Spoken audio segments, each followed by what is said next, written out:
Brainiac has attacked Earth and he's kidnapped most of the super family. In an attempt to save them, Superman has teamed up with Lobo and is chasing them down. But they are currently in prison on Brainiac's ship. This is House of Brainiac Part 3, and it is Action Comics 1065. As Brainiac's ship pushes through the vastness of space, Lex Luthor stares at the alien's creation. The amount of power that you need to kickstart this creation of yours will be immeasurable, let alone the power you'll need to actually keep it running. Lex points out, but Brainiac waves away his questions, informing the genius that he has everything under control.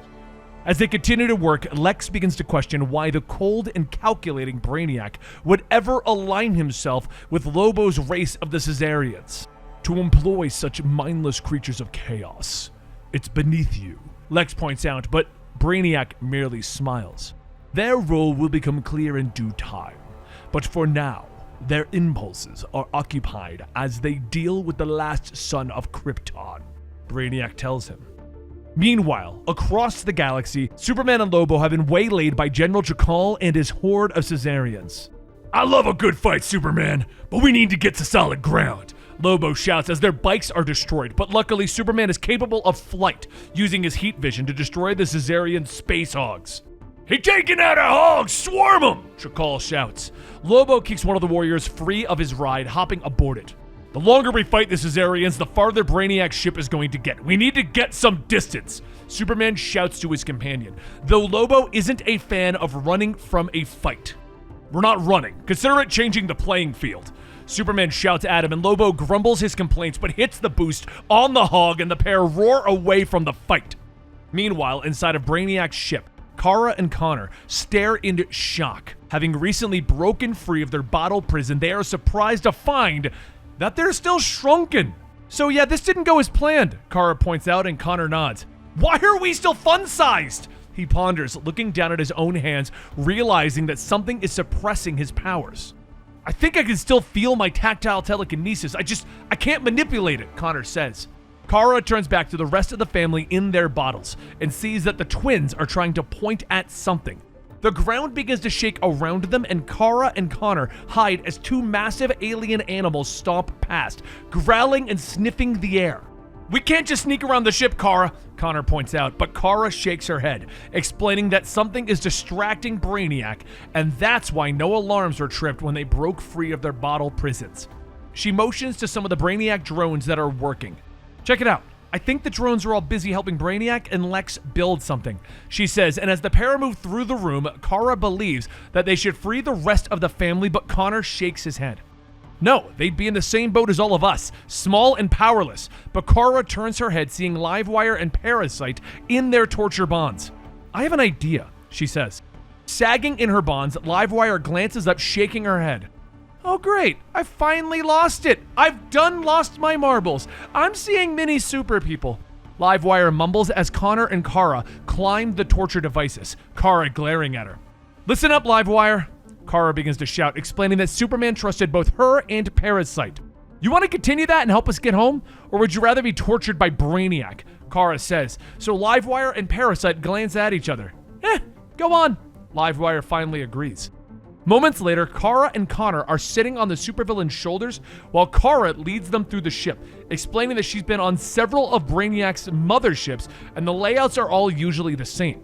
He might have all the knowledge, but he lacks imagination, Kara explains as she leads them to the armory, where they begin to look at the weapons. Livewire finds one of the guns that the Caesarians used to capture them all. I wonder if we can use it to reverse our size, Kara notes. Livewire smiles and turns on her with the gun. Only way to find out, she says, pulling the trigger. In the next room, the Brainiacs all look up in surprise as the door suddenly swings open, revealing the 4 superhumans rushing towards them, now armed with several weapons. Take them down fast! Don't give them time to regroup, Kara shouts as she fires the massive blaster. The 4 rush at the alternate Brainiacs, hitting them with lasers and melee weapons, bringing them all down quickly. Livewire, you're with me. Connor, go with Parasite and free everyone else, Kara shouts. Connor swings his axe into another drone. What are you going to do? He asks her. So Kara turns, storming from the room, gun in hand. Find the Prime Brainiac and kick him, Kara begins to state, but the mechanical tendrils snake out of the wall, grabbing a hold of her, restraining her. She glances back at the others already being overwhelmed, and when she turns back, Prime Brainiac stands before her. You always did find a way to meddle with my affairs, don't you, Argoian? Brainiac notes, and Kara glares at him, spitting in his face. Brainiac merely wipes it away. Primitive. Your minor uprising will be over soon enough, he says before turning and walking away, but Kara is shouting at him, demanding to know what his plans are. Finally, Brainiac relents. I'm not as cold-blooded as you think. Let me show you. He brings her into another room where Kara sees a bottled city sitting on a table. The bottle begins to rise as energy bombards it. What are you doing? If you enlarge it in your ship, it'll destroy the whole ship, Kara shouts at him, but Lex motions for her to be silent. Watch, he tells her. The city enlarges and sits atop Brainiac's ship, still shielded from the vacuum of space. Kara stares in shock as they hover over the city, realizing that this is from the planet of Kolu. I thought your homeworld was destroyed. Brainiac nods, explaining that it would be foolish to believe that he wouldn't take a city from his own planet. A kingdom for my queen, Brainiac says softly.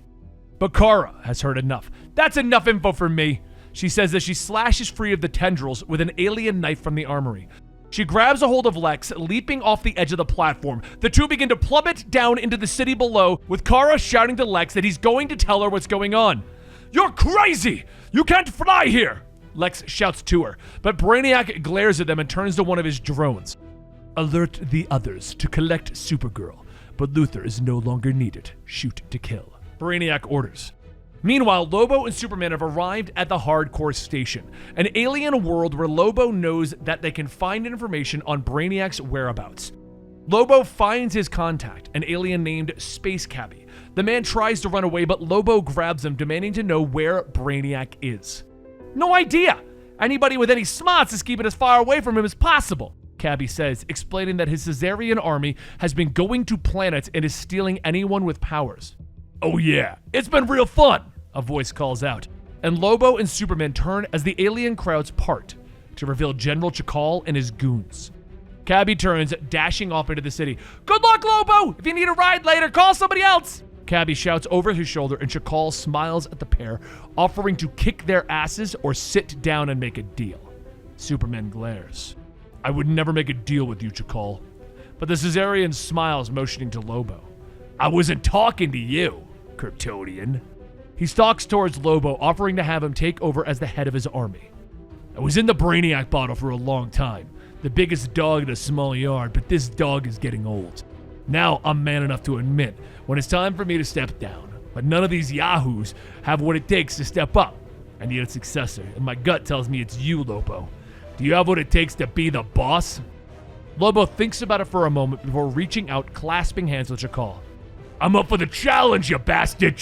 Lobo grunts, and Chakal nods, telling Lobo that he just needs to do one thing to prove himself. Take out the Boy Scout, Chakal orders. Superman takes a step back as Lobo turns to him with a smile, balling up his fist. Bringing us to the conclusion of Chapter 3. I hope you guys have been enjoying this. Don't forget to like and subscribe to get more stories just like this, and I'll see you next time right here.